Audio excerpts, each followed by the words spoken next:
The San Antonio Spurs, a team that went from 5 championships to breaking the longest playoff streak and falling down to the bottom of the conference. All bad decisions slowly worked their way back to one event.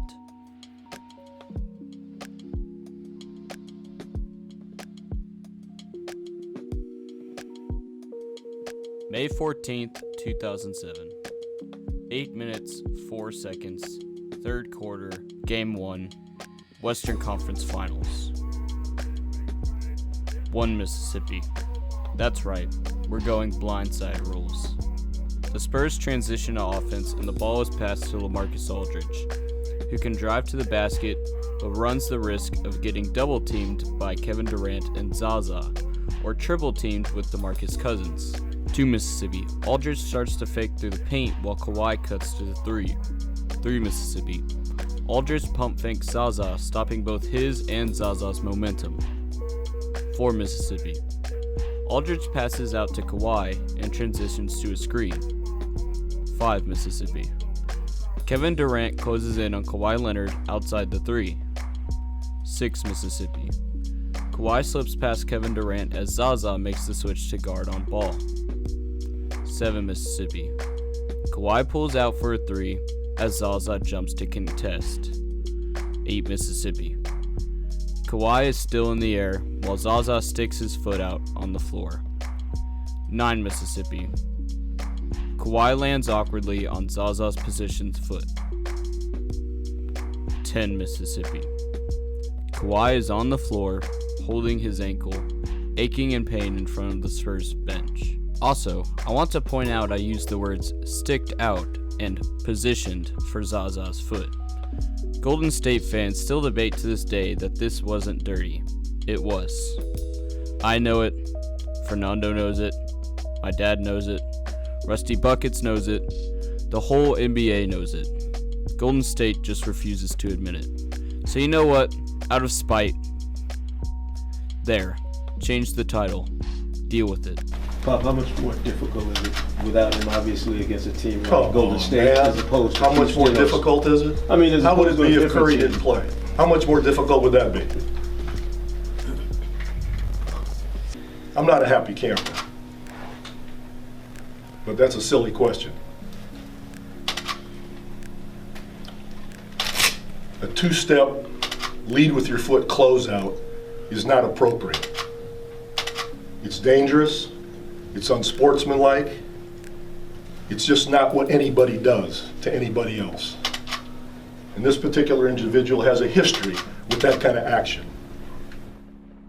Had Zaza not stuck his foot out, Kawhi obviously wouldn't have landed awkwardly and become injured.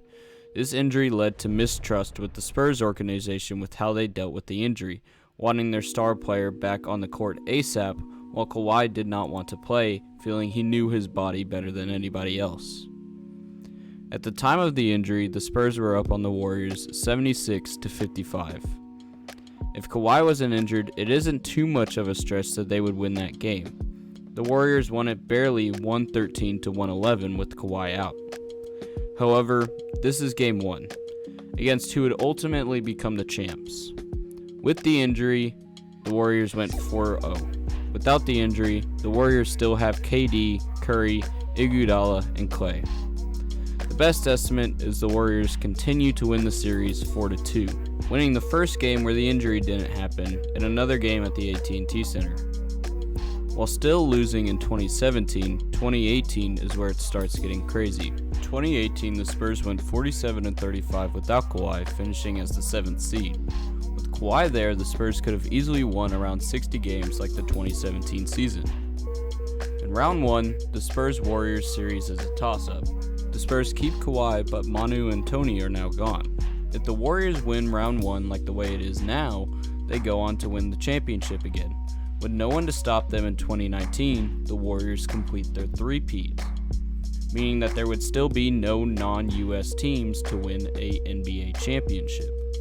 This would also mean that the Warriors officially have more championships than the Chicago Bulls. However, all the Bulls championships happened while MJ was there, while the Warriors have championships stemming all the way back from 1947. Therefore, the Bulls dynasty is still on top. Also, with the Warriors three-peat, it's possible that KD would have stayed with Golden State, but that may be a stretch. I'll leave that one up to you. However, if the Spurs win round 1, the Spurs could have easily gone to the conference finals against the Rockets for another fantastic Texas rivalry game.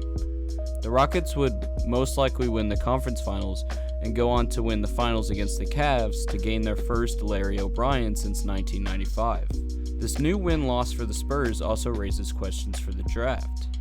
Who do they pick now?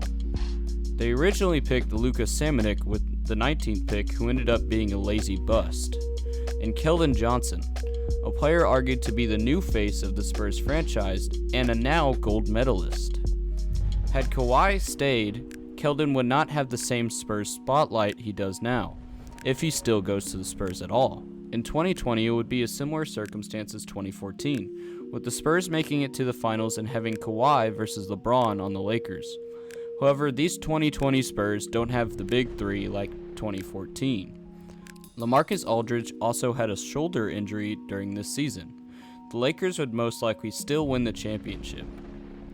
If we assume Kawhi still stays on the Spurs could easily run through the West with all the injuries just like the Suns. From there, it depends on which story we go with. Does Kawhi get injured again like he did in Game 5, or stay healthy? If he stays healthy, Kawhi could apply that same LeBron defense to Giannis, giving him another championship and Finals MVP.